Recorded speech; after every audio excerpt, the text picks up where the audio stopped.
Eu sou Mário Persona e essas são as respostas que eu dei aos que me perguntaram sobre a Bíblia. Quando ele colocava, eu porém vos digo, nos evangelhos, ele estava colocando uma emenda na lei para mostrar para eles que era impossível um homem guardar a lei. Porque, veja bem, quando ele colocava que só de olhar para uma mulher com pensamentos impuros, você já seria culpado de adultério. Agora, eu pergunto aqui, tem os irmãos aqui assistindo, você nunca olhou para uma mulher passar bonita na rua rebolando e não teve pensamento impuro? Que isso, né?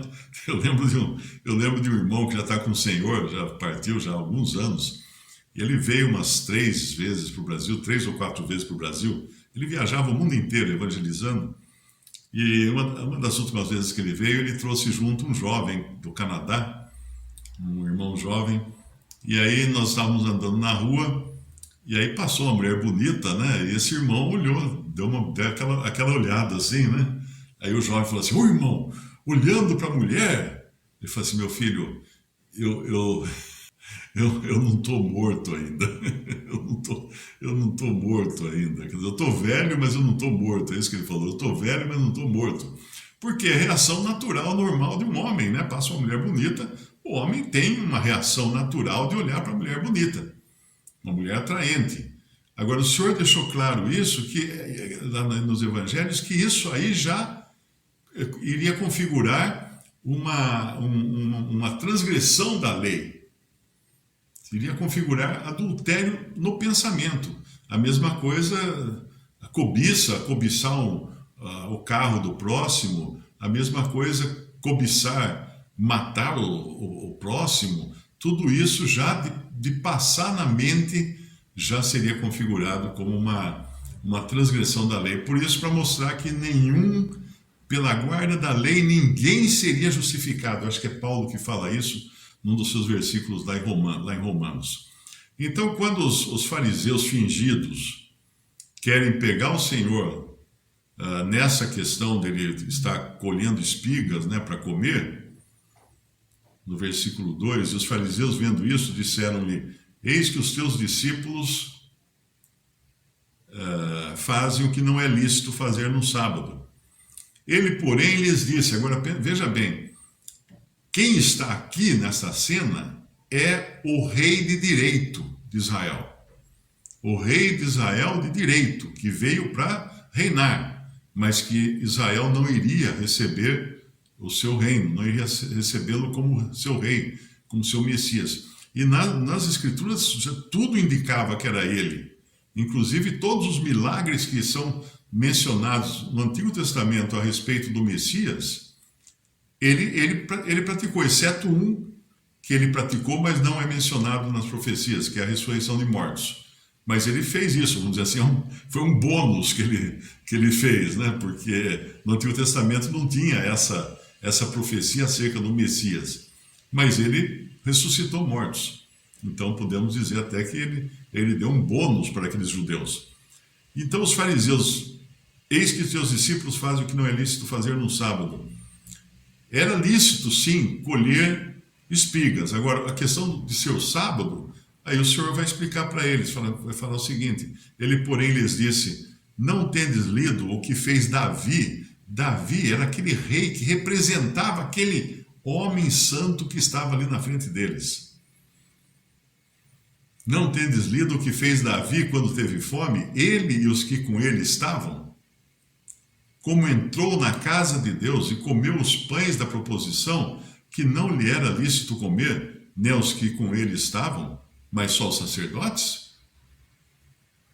Então, Deus é um Deus misericordioso. Os fariseus não eram misericordiosos, não, de jeito nenhum.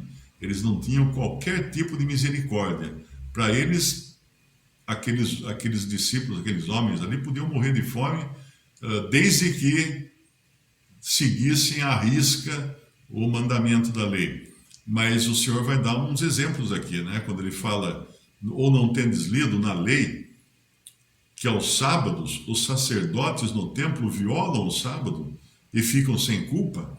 E o próprio Davi, o fato dele ter entrado na casa de Deus para para comer os pães e dar para os seus companheiros, era porque ele estava sendo perseguido por Saul.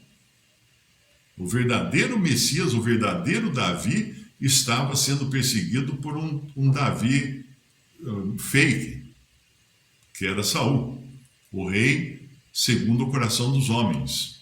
Mas o rei segundo o coração de Deus estava sendo perseguido.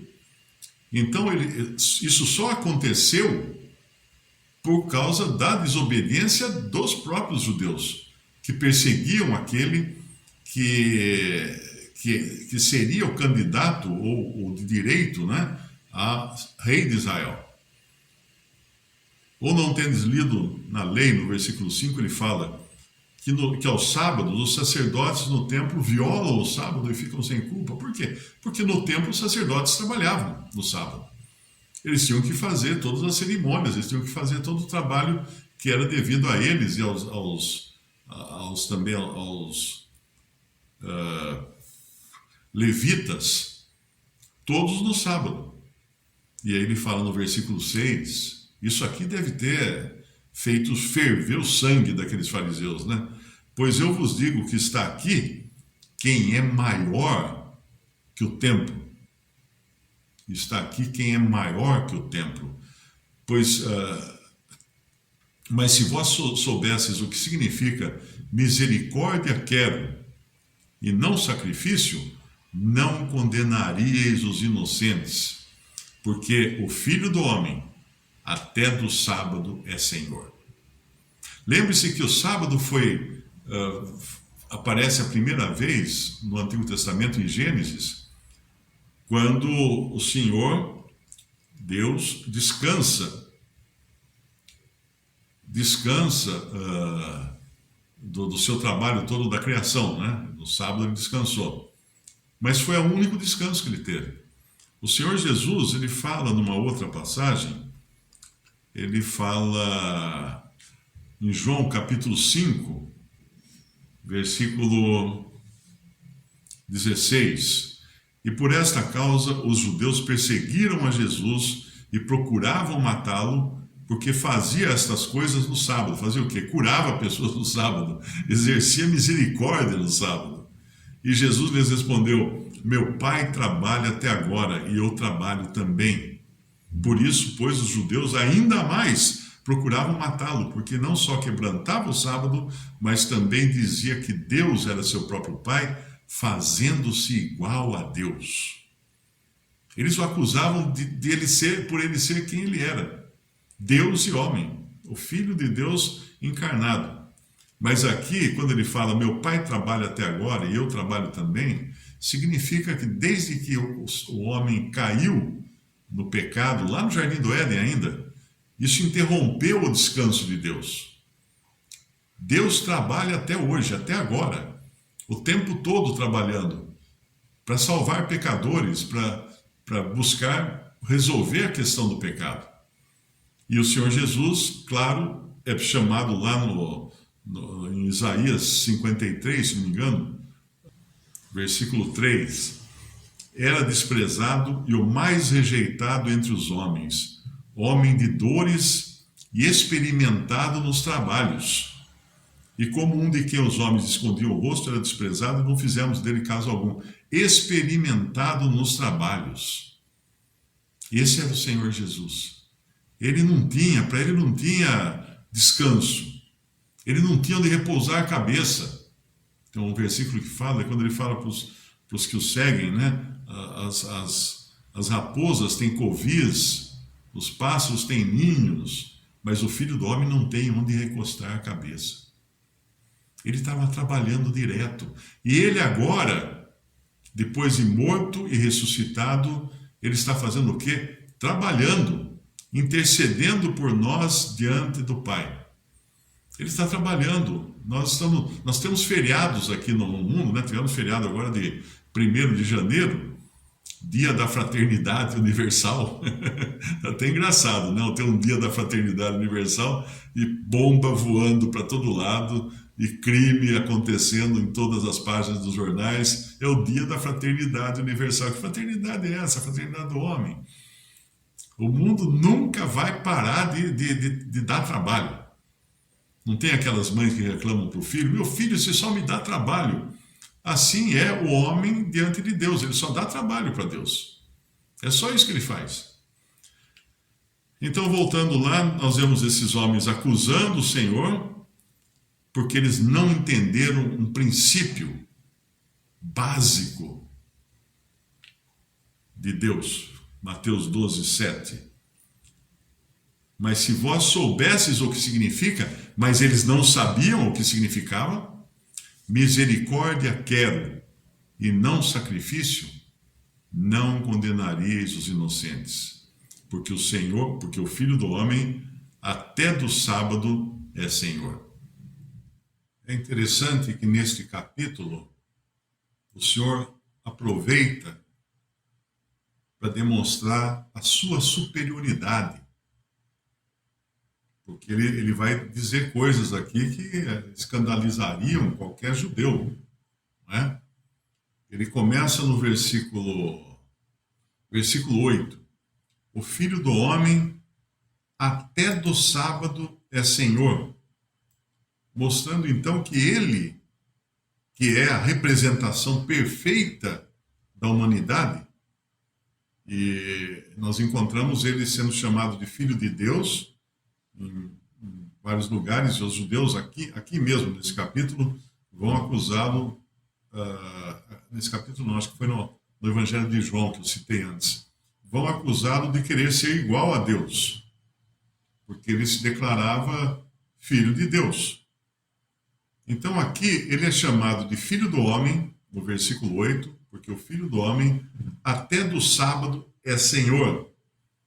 O único que podia dizer isso, ele. Esse título de Filho do Homem vai aparecer também quando o Senhor aparece em juízo, lá no Apocalipse, no livro de Apocalipse, porque Deus deu um juiz que é o homem. É interessante pensar isso. Quando Pedro prega para os amigos lá de Cornélio, ele fala de um homem que Deus determinou para julgar. Para julgar. Podemos até abrir lá em Atos 10. Ele fala de quem era Jesus, no versículo 36, a palavra que ele enviou aos filhos de Israel, anunciando a paz por Jesus Cristo, este é o Senhor de todos. Essa palavra, vós bem sabeis, veio por toda a Judéia, começando pela Galiléia, depois do batismo que João pregou, como Deus ungiu a Jesus de Nazaré, e com o Espírito Santo e com virtude, o qual andou fazendo bem e curando a todos os oprimidos do diabo, porque Deus era com ele. E nós somos testemunhas de todas as coisas que fez, tanto na terra da Judéia como em Jerusalém, ao qual mataram, pendurando-o no madeiro. A este ressuscitou Deus ao terceiro dia e fez que se manifestasse, não a todo o povo, mas às testemunhas que Deus antes ordenara, a nós que comemos e bebemos juntamente com ele, depois que ressuscitou dentre os mortos, e nos mandou pregar ao povo e testificar que ele, esse homem, Jesus, é o que por Deus foi constituído juiz dos vivos e dos mortos. A esse dão testemunho todos os profetas de que todos os que nele creem receberão o perdão dos pecados pelo seu nome. Então, esse homem, Deus constituiu juiz dos vivos e dos mortos. Não é pouca coisa o que Deus fez aqui. Então, nós vemos que ele é chamado de Filho do Homem, no versículo 8 de Mateus 12. Ele é chamado Senhor do Sábado. Ele é chamado de Senhor do Sábado. No mesmo versículo 8, né? No versículo 8. Até do sábado é Senhor. E tem mais adjetivos aqui que são usados que ele usa para si mesmo, né? Ele é chamado, no versículo 18, meu servo.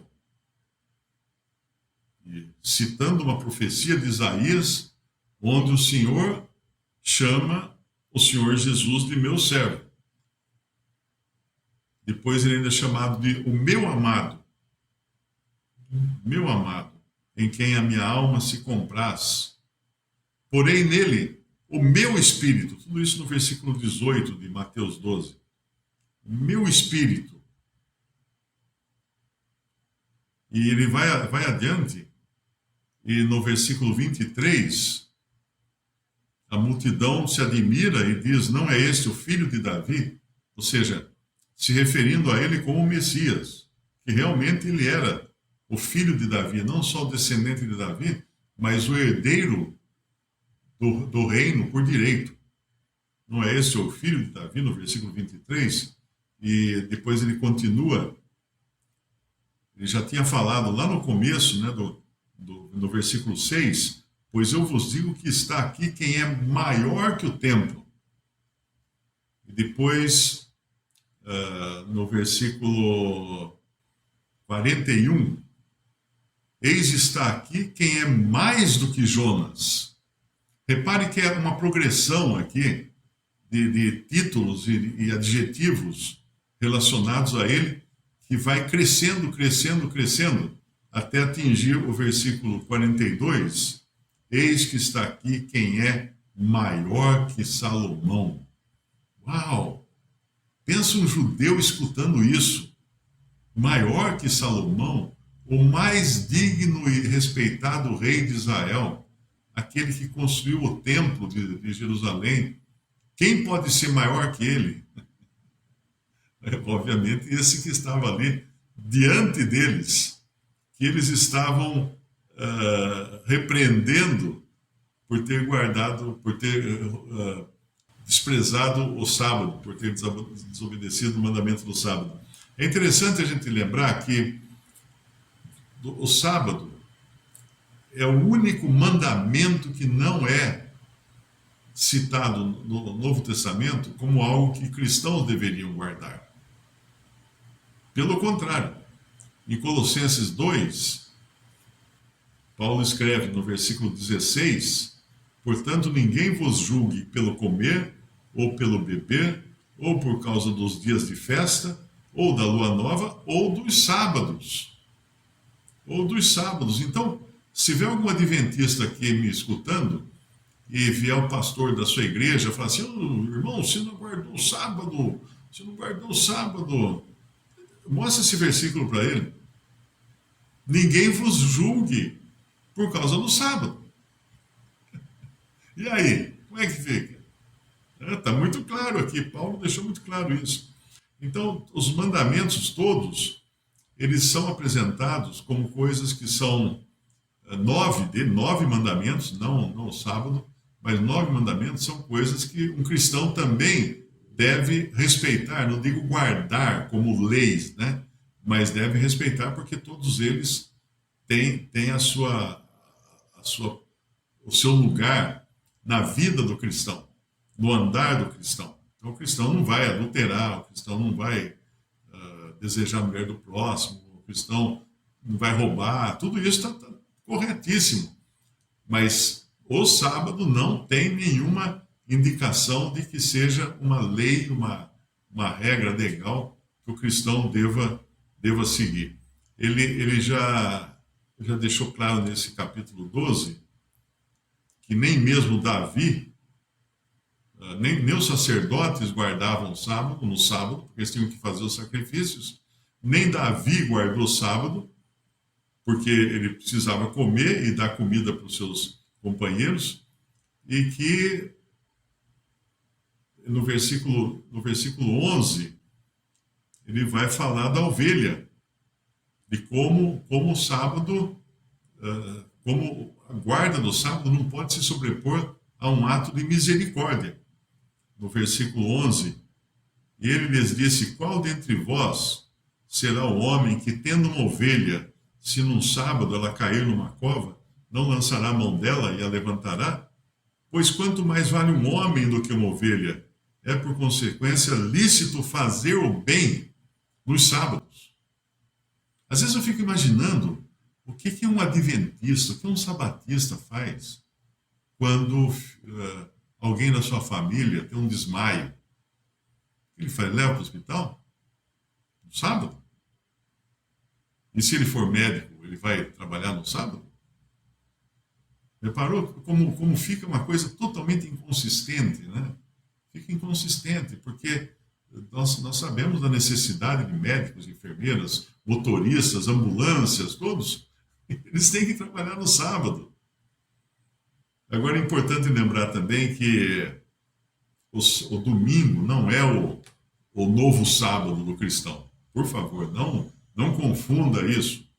Nós sabemos que o sábado foi o dia de descanso que Deus instituiu lá no Jardim do Éden, até anterior à lei, porque Deus descansou no sábado, mas depois nós sabemos também que o meu pai trabalha até agora, e eu trabalho também, diz o Senhor Jesus. Então, o próprio Deus não guardou o sábado.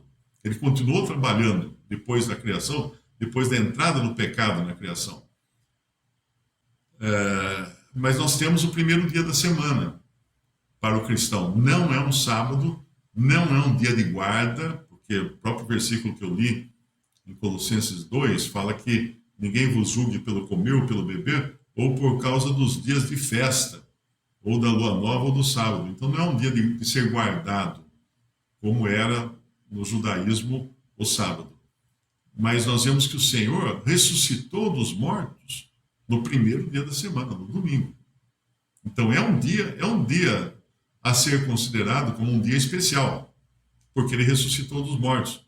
Lá em João capítulo 20, diz assim: no primeiro dia da semana, Maria Madalena foi ao sepulcro de madrugada, sendo ainda escuro, e viu a pedra tirada do sepulcro. Que dia era esse? Primeiro dia da semana.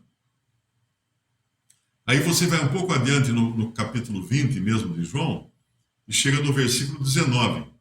Chegada, pois, a tarde daquele dia, o primeiro da semana, por que o Espírito Santo quis frisar que era o primeiro da semana? Não podia ser uma quinta-feira, uma quarta-feira, uma terça-feira, podia ser qualquer outro dia.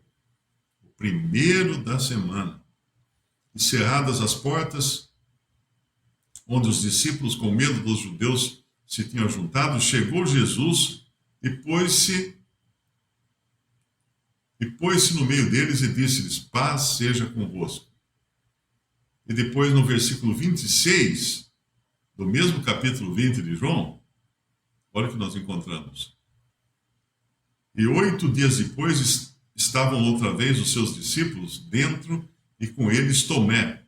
Chegou Jesus, estando as portas fechadas, apresentou-se no meio e disse: paz seja convosco. Quem tem uma calculadora aí, faz as contas que dia caía 8 dias depois. Não era uma segunda-feira, não era uma terça-feira, né? O Espírito Santo, então, além disso, quando a gente vê o começo da igreja, o que nós encontramos lá? Nós encontramos que o Espírito Santo foi dado no primeiro dia da semana, no domingo. Em Atos capítulo 2, versículo 1, diz assim: e cumprindo-se o dia de Pentecostes, estavam todos concordemente no mesmo lugar. Era um domingo que eles estavam. Porque a festa de Pentecostes, a gente lê lá em Levítico, a gente chega à conclusão, fazendo as contas, lá em Levítico 23, que era o domingo. Também nós encontramos em Atos 20 que os discípulos estavam reunidos para partir o pão. Em que dia? No domingo, primeiro dia da semana. É interessante que as pessoas me perguntam: Mário, a ceia deve ser uma vez por ano? Ou a ceia deve ser uma vez por mês? A ceia deve ser em que prazo? Ora, tão simples. É só abrir Atos, capítulo 20. Que dia que eles estavam reunidos para celebrar a ceia? Primeiro dia da semana, pronto. Quantos primeiros dias da semana tem uma semana? Tem 7. Aliás, tem um primeiro dia da semana. A semana tem 7 dias e tem um primeiro dia dos 7, que é o primeiro dia da semana. Então, tentar inventar que é mensal, que é bimestral, que é anual, que é qualquer coisa, isso é coisa de mania de ser humano, de não usar a palavra de Deus. Está escrito. Alguém fala assim, mas isso aí não está falando que tem que ser no primeiro dia. Não está falando. É só para quem meia palavra basta, né? O bom entendedor, meia palavra basta. É para quem está simplesmente sensível ao texto bíblico e à maneira como o Espírito Santo ordenou as coisas no começo da igreja. Tem mais coisa também, porque a gente vê lá em 1 Coríntios 16 que as coletas, Paulo dizia que as pessoas deviam separar em casa o seu dinheiro para coleta. Que dia era isso? Cada um põe de parte. Lá em 1 Coríntios 16, versículo 1. Ora, quanto à coleta que se faz para os santos, fazei vós também o mesmo que ordenei às igrejas da Galácia. Ou seja, não era uma ordem dada apenas para Corinto, era também dado para outras igrejas. Galácia era uma região grande. A gente às vezes lê carta aos Gálatas, pensa que Gálatas era uma igreja. Não, a carta aos Gálatas era a carta aos cristãos que estavam na Galácia. Era como se Paulo tivesse escrito uma carta aos paulistas. Vamos falar também aos mineiros, então, vai. Senão vamos falar que a gente está falando de paulista. Aos mineiros. Tem muita cidade em Minas. E seria porque teria muitas assembleias reunidas em Minas. A mesma coisa com os Gálatas, a carta aos Gálatas. Então ele fala no 1 Coríntios capítulo 16, ora, quanto à coleta que se faz para os santos, fazei vós também o mesmo que ordenei às igrejas da Galácia, no versículo 1, no primeiro dia da semana, cada um de vós ponha de parte o que puder ajuntar, conforme a sua prosperidade, para que não se façam coletas quando eu chegar. Então, quando era para eles porem de parte o que podiam ajuntar? Primeiro dia da semana. Mas então a gente tem que guardar o primeiro dia da semana? Não. Eu tenho trabalho, tem que trabalhar, eu trabalho em turnos, tem dia que domingo que cai a minha vez de trabalhar, então vá trabalhar.